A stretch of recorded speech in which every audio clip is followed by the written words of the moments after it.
So, The Last of Us Season 2, the ratings have collapsed for a few reasons. People stopped we're going to watching look it. at the ratings. Say that again. People stopped watching it? Yeah, well, yeah. Obviously, that's the main. That is the main reason why the ratings collapse. Yeah, but we're going to look at the ratings and how bad they are. But first, I want to take you on a journey. Oh no! A journey through biology. Oh, hold on. There we go. So we're having a baby. No. I mean, we and also, I guess, Jesse. Or it was Jesse, right? So we're all having a baby. Holy shit. I'm gonna be a dad. Yeah. What? Did you catch that last bit there? Bo? Yeah. A dad. No. Dad. No. I'm gonna be a dad. Dude, what are you playing? DJ now? Dad. DJ Dad.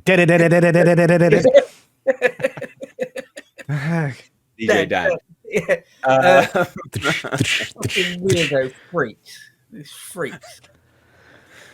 So this is the content of the show. Not only do you have to suffer through, not only do you have to suffer through this moon phase, they have gone full woke hard on the second season. They've gone full woke hard. I'm letting you know, you can only have 200 things behind the scenes here, between clips and all the stuff. So you're going to have to stop uploading ugly things so we can keep the pretty things. Fair enough. Yeah, because we do want to keep Sydney Sweeney. So that's right. Fair enough. All right, fair enough. There, thank you. You know what? It's been a while since I've been out to the lake. That just reminded me. I don't know why. True. But I mean, this is obviously one of the reasons why people are checking out completely, because of this kind of crap. And then in this episode as well, I've not watched this episode. I was reviewing this show, mainly because it's comical how bad it is. But in this episode as well, they dedicated, like, I don't know, a couple minutes to a full-blown sex scene as well between them, or what floating around on Twitter. Basically, they were finger banging one another. Oh gosh, yes. Oh boy. No one wants to watch this. No one's interested.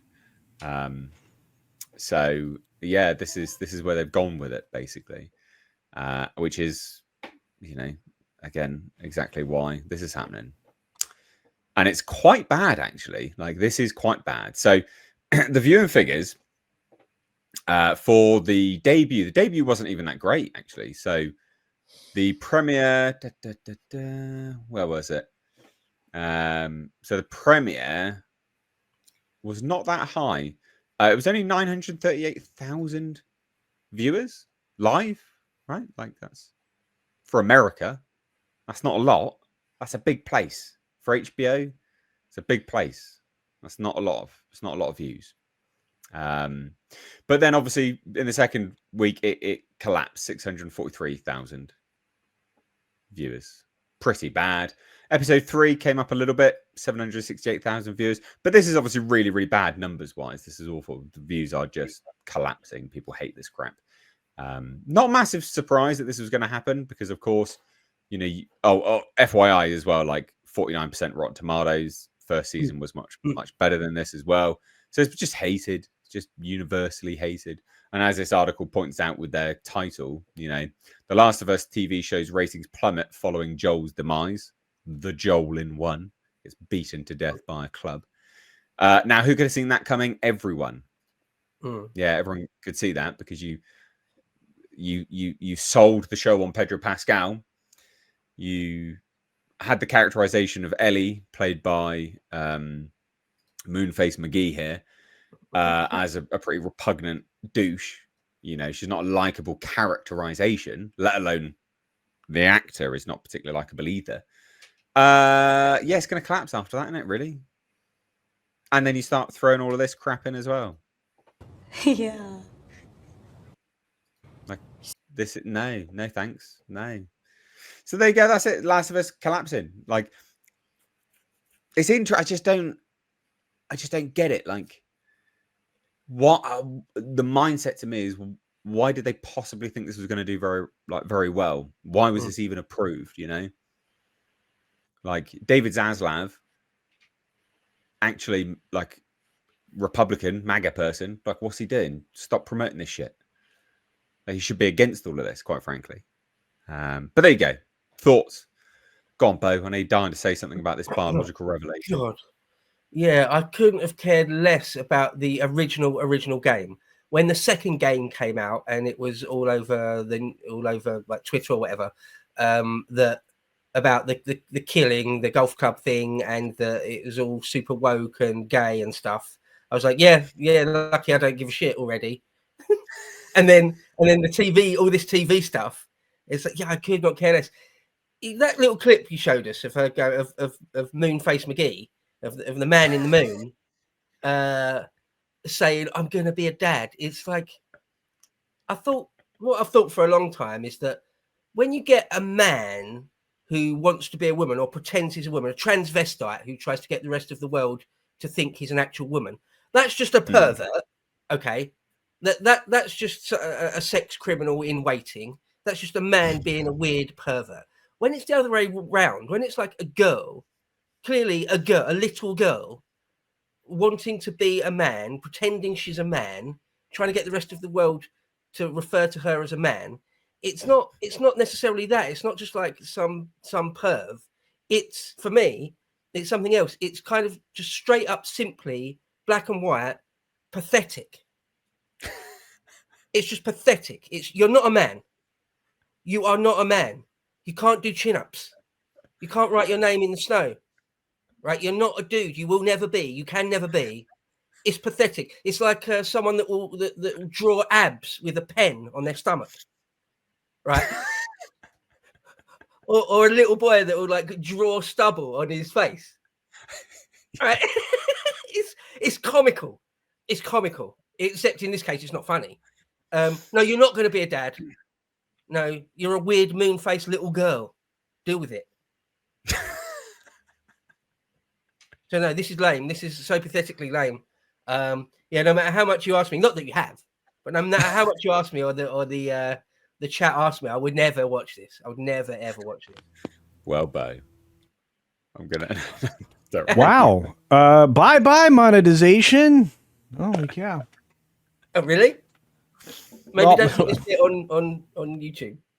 Who knows? It's fine. It's fine. No, I completely agree. I completely agree. I mean, it is bizarre. This, I mean, it's well known that the prevalence of autism in girls wanting to, become men and things like that is really, really high, right? Like it's linked. And it always wears off. They get into their late 20s, early 30s, get broody, realise that what they really want above all else is a baby, and they just forget about it. All goes out the window. Yeah. Like Jojo Siwa or whatever her name was recently, right? She jumped off the gay train. I think she's still on it, to be honest. Really? Yeah, pretty soon. Okay. I thought I could be wrong, but yeah. I don't know. But, I thought she was on that. I thought she was on that television program and realized that she was not down to clown anymore. But I have no idea. I don't follow it. Well, regardless, the thing that hit me every time I turned my freaking Twitter on over the weekend was the clitoral stimulation effect. And again, these are supposed to be young girls, and so now you're portraying young girls on television doing, manual manipulation. Yeah. I'm sorry. One more time. Finger banging. Okay. Yeah. You can say that. That's fine.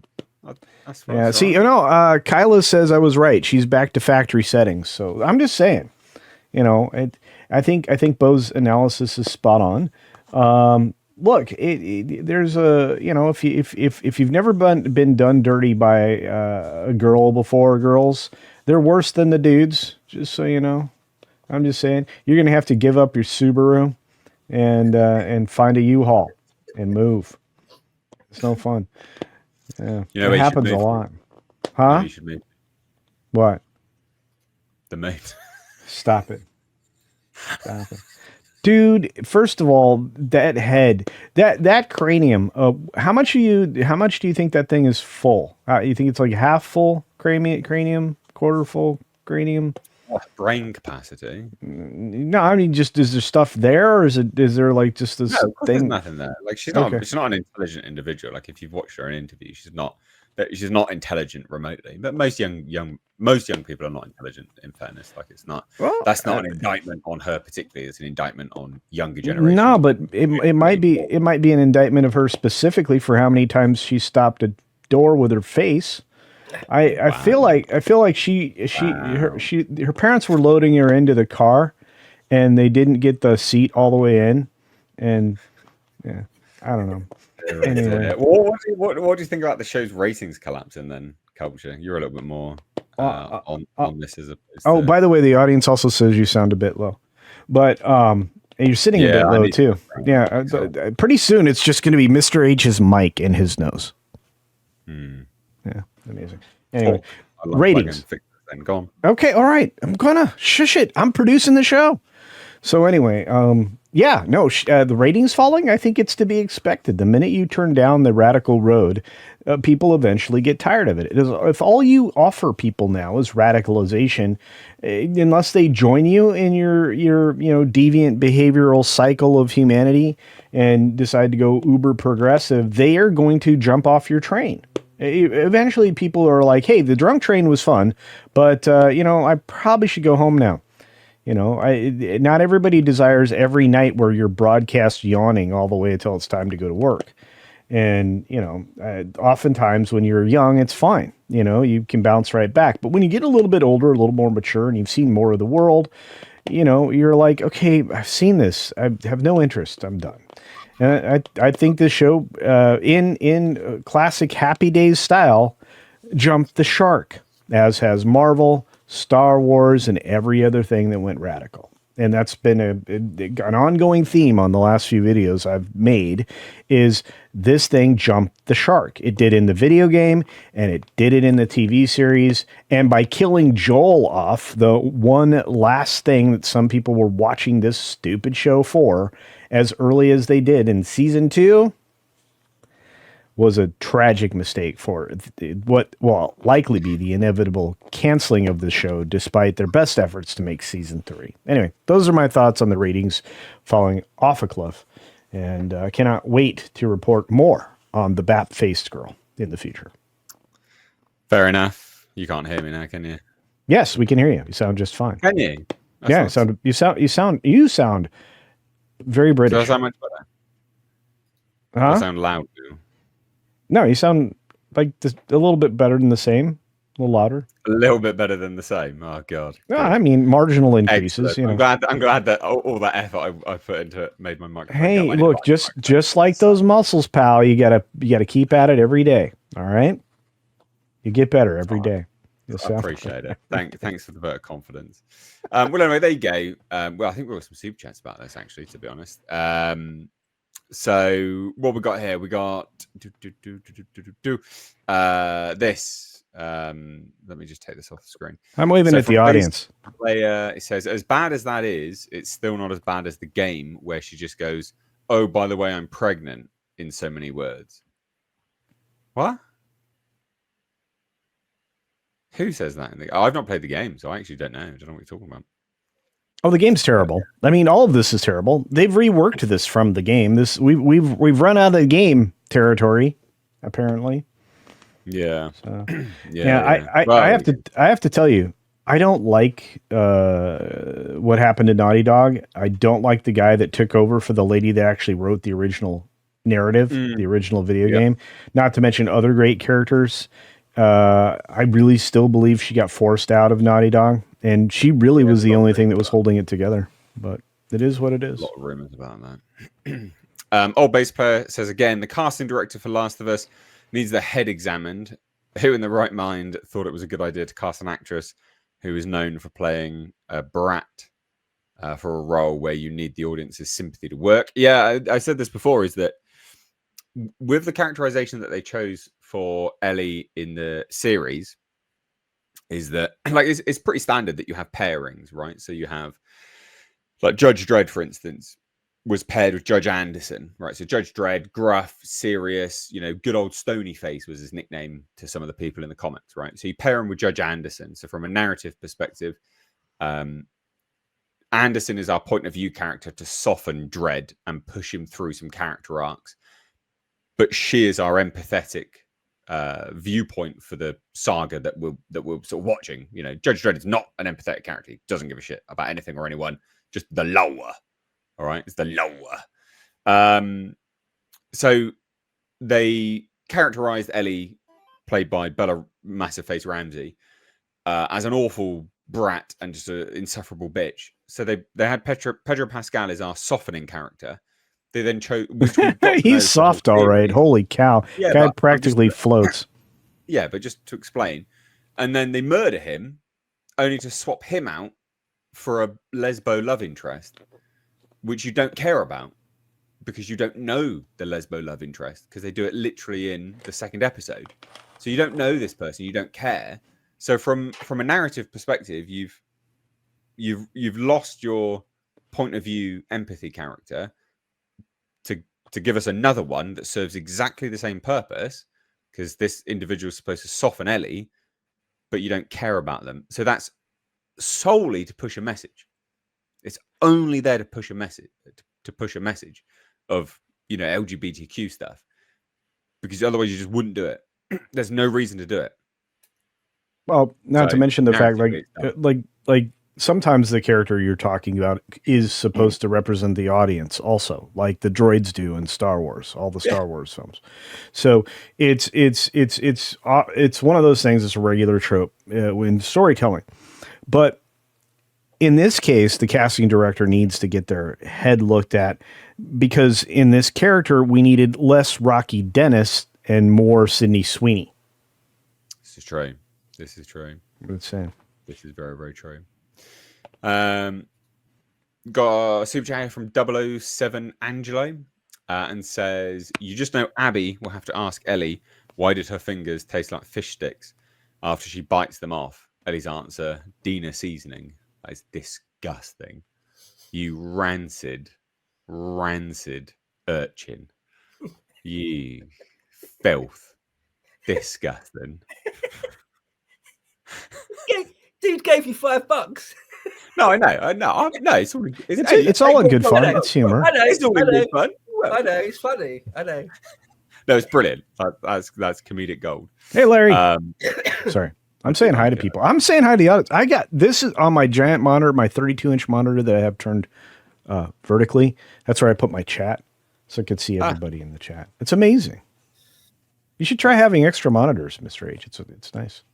I used to. Yeah, I know. I don't know why you didn't do that anymore. Got a super chat here from Zombie Box Review. Says, whenever she opens her mouth, I expect a second set of teeth to shoot out like a xenomorph. Wow. Oh, dear. Wow. Brilliant. That's descriptive. I like that a lot. Comedy gold. Right, okay. Let's move on from this now.